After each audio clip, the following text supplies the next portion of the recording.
नमस्कार, आप देख रहे हैं 4 पीएम। मैं हूं आपके साथ सिमरन।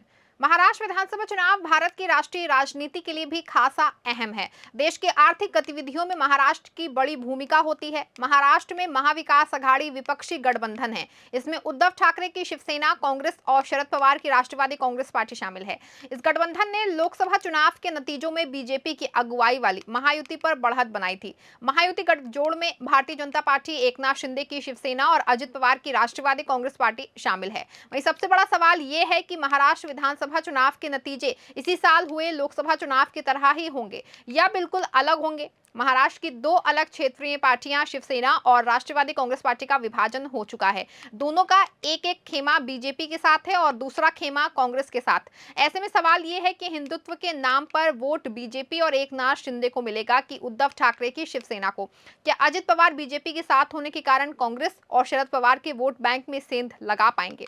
आपको बता दें कि लोकसभा के चुनावी नतीजों के बाद केंद्र में भले ही बीजेपी और उसके सहयोगी दल सरकार बनाने में कामयाब हो गए हों, लेकिन महाराष्ट्र में बीजेपी और उसके सहयोगी दलों ने अच्छा प्रदर्शन नहीं किया था। वहीं लोकसभा चुनाव में महाराष्ट्र के हिस्से में 48 सीटें आती हैं। इस चुनाव में महाविकास अघाड़ी को 30 और महायुति गठबंधन को 17 सीटें मिली, यानी जनता ने अपना झुकाव महाविकास अघाड़ी की ओर दिखाया। बता दें कि 2019 में हुए विधानसभा चुनाव के आंकड़ों पर नजर डालें तो बीजेपी को 105, शिवसेना को 56, एनसीपी को 54 और कांग्रेस को 44 सीटें मिली थी। जिसके बाद शिवसेना, एनसीपी और कांग्रेस ने साथ मिलकर के सरकार बना ली थी। हालांकि इस गठबंधन की सरकार ज्यादा दिन तक नहीं चल सकी और साल 2022 के जून में शिवसेना के आपसी विवाद के कारण एकनाथ शिंदे शिवसेना के एक गुट को लेकर अलग हो गए। वहीं अजित पवार भी एनसीपी के एक गुट को अपने साथ ले आए। इसके बाद वो बीजेपी और एकनाथ शिंदे की शिवसेना की सरकार में शामिल हो गए और उप मुख्यमंत्री बन गए। वहीं उत्तर प्रदेश के मुख्यमंत्री योगी आदित्यनाथ का नारा बटेंगे तो कटेंगे और पीएम मोदी का नारा एक है तो सेफ है पर महायुति में बहुत ज्यादा सहजता नहीं है। बीजेपी के बड़े नेता अपनी रैली में इन नारों का इस्तेमाल कर रहे हैं, लेकिन महायुति में ऐसे भी दल हैं जो इन नारों से परहेज कर रहे हैं। महायुति के बाकी सहयोगी और महाराष्ट्र बीजेपी के बीच इसको लेकर सहमति नहीं है कि हिंदुत्व का मुद्दा किस तरीके से सामने लाया जाए। मराठा फैक्टर और बेरोजगारी का मुद्दा महाविकास अघाड़ी के पक्ष में है। इसके अलावा महायुति के लिए हिंदुत्व जैसा मुद्दा लाना जो जरूरी है, जो देश भर में मजबूत रहा है। महायुति चाहती है कि किसी तरह से उसका फायदा मिल जाए।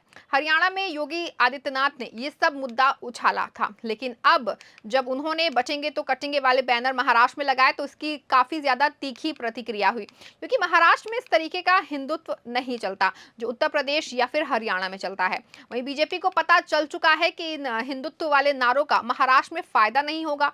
महाराष्ट्र में बीजेपी के साथ अजित पवार हैं और उन्होंने ये साफ कर दिया है कि ये जो कुछ भी चल रहा है ये नहीं होना चाहिए। महाराष्ट्र में जाति और धर्म पर चुनाव नहीं लड़ जाते। बता दें कि लोकसभा चुनाव में महाविकास अघाड़ी के अच्छे प्रदर्शन के बाद अब जब विधानसभा चुनाव होने वाले हैं, ऐसे में लोकसभा चुनाव और विधानसभा चुनाव के माहौल में अंतर दिख रहा है। लोकसभा चुनाव के दौरान ऐसा नहीं लग रहा था कि माहौल अलग है, लेकिन जब चुनाव के नतीजे आए तब आंकड़े चौंकाने वाले थे। लोकसभा चुनाव में कांग्रेस ने संविधान बचाओ का नारा दिया था। ये एक बड़ा नैरेटिव था जो विधानसभा चुनाव में नहीं है। वहीं केंद्र सरकार के खिलाफ जो माहौल था वो भी नहीं है, लेकिन कहा जाए तो ये यहाँ राज्य का कोई भी अपना नैरेटिव और मुद्दा नहीं है। जिस ढंग से महाविकास अघाड़ी सरकार सत्ता से बाहर हुई, उद्धव ठाकरे को मुख्यमंत्री पद से इस्तीफा देना पड़ा था, उस बारे में हमदर्दी की लहर कुछ हद तक है, लेकिन जो लोकसभा चुनाव में था वैसा अब नहीं है। लोकसभा चुनाव में मनोज जारंगे फैक्टर बहुत चला और विधानसभा चुनाव में भी चल सकता है, लेकिन जारंगे फैक्टर जो है वो मराठवाड़ा में बीजेपी को ज्यादा नुकसान करने वाला है। इसीलिए लोकसभा चुनाव जैसा परिणाम जो है वो विधानसभा में मिलेगा ऐसा नहीं लगता है। दरअसल मराठा आरक्षण के लिए होने वाले विरोध प्रदर्शनों और भूख हड़ताल का नेतृत्व मनोज जारंगे ने किया था। महाराष्ट्र की 288 विधानसभा सीटों के लिए 20 नवंबर को वोटिंग होनी है। इससे पहले राज्य में आरोप प्रत्यारोप का दौर जारी है। इस बीच शिवसेना प्रमुख उद्धव ठाकरे ने महाराष्ट्र के डिप्टी सीएम देवेंद्र फडणवीस पर निशाना साधा और उन्होंने वोटों का धर्म युद्ध वाले बयान पर सवाल उठाते हुए पूछा कि क्या ये चुनाव आयोग के आदर्श आचार संहिता का उल्लंघन नहीं करता है।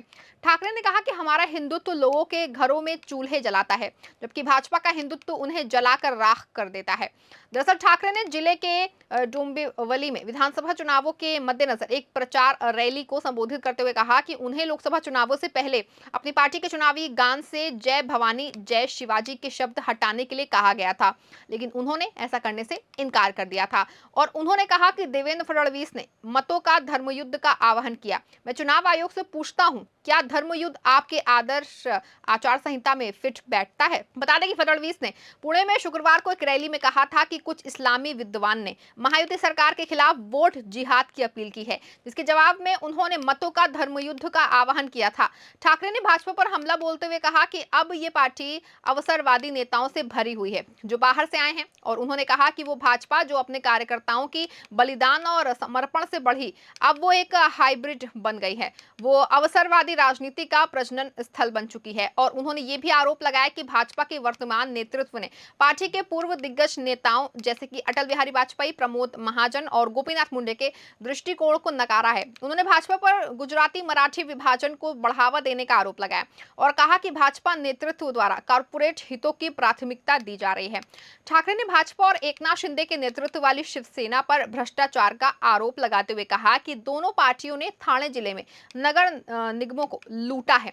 वहीं राष्ट्रवादी कांग्रेस पार्टी प्रमुख शरद पवार ने मतदाताओं से राजनीति को दूषित करने वालों को खारिज करने की अपील की है और उन्होंने आग्रह किया है कि जिन्होंने पार्टियों और परिवारों को तोड़कर और सामाजिक विभाजन पैदा कर राज्य की राजनीति को दूषित किया है, उसे खारिज कर दें। एनसीपी के संस्थापक शरद पवार ने मराठी समाचार पत्रों में प्रकाशित एक सार्वजनिक अपील में कहा कि राज्य का गौरव बहाल करना समय की मांग है। उन्होंने लोकप्रिय कल्याणकारी योजनाओं की निरंतरता, कृषि संकट, महिलाओं के खिलाफ बढ़ते अपराध और रोजगार के घटते अवसरों को 23 नवंबर को आने वाले चुनाव परिणाम को प्रभावित करने वाले मुद्दों के रूप में रेखांकित किया। बीजेपी मुख्यमंत्री एकनाथ शिंदे के नेतृत्व वाली शिवसेना और डिप्टी सीएम अजित पवार के नेतृत्व वाली एनसीपी के महायुति गठबंधन का महाविकास अघाड़ी के साथ कड़ा मुकाबला है। एमवीए में शिवसेना, कांग्रेस और एनसीपी शामिल हैं। इस बीच शरद पवार ने आरोप लगाया है कि महायुति के कार्यकाल में भ्रष्टाचार बढ़ा है, जिसने मुंबई में प्रवेश करने वाले वाहनों पर शुल्क माफ करने के शिंदे सरकार के फैसले में खामियां पैदा की। बता दें कि शरद पवार ने कहा कि महाराष्ट्र का सुसंस्कृत, प्रगतिशील, मजबूत और स्वाभिमानी राज्य है। इसने न केवल राष्ट्र को रास्ता दिखाया है, बल्कि संकट के समय उसके साथ खड़ा रहा। हालांकि मौजूदा शासक दिल्ली के हाथों के प्यारे बन गए हैं और उन्होंने महायुति नेताओं पर राज्य के प्रतीकों जैसे कि छत्रपति शिवाजी महाराज, उनकी प्रतिमा इस साल अगस्त में ढह गई थी। ज्योतिबा फुले और सावित्रीबाई फुले का अपमान करने पर आमदा होने का आरोप लगाया। पवार ने कहा कि संवैधानिक पद पर आसीन एक व्यक्ति ने सावित्रीबाई और ज्योतिबा फुले के वैवाहिक जीवन पर अपमानजनक टिप्पणी की। भ्रष्टाचार के कारण ही शिवाजी महाराज की मूर्ति ढह गई। सतारा में पत्रकारों से बात करते हुए पूर्व मुख्यमंत्री ने कहा कि लोग बदलाव लाएंगे और उन्होंने कहा कि लोग बदलाव चाहते हैं और वो बदलाव लाएंगे। वो महाविकास अघाड़ी के साथ खड़े रहेंगे।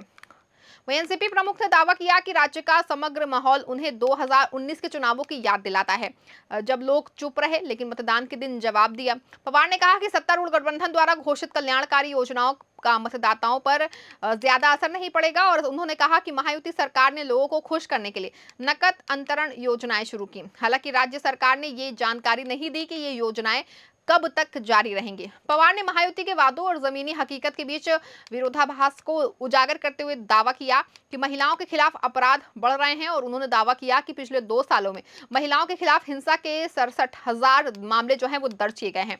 आंकड़ों से पता चलता है कि राज्य में लगभग 64,000 महिलाएं और लड़कियां लापता हुई हैं, जिसमें नागपुर भी शामिल है, जो राज्य के गृह मंत्री का गृह क्षेत्र है।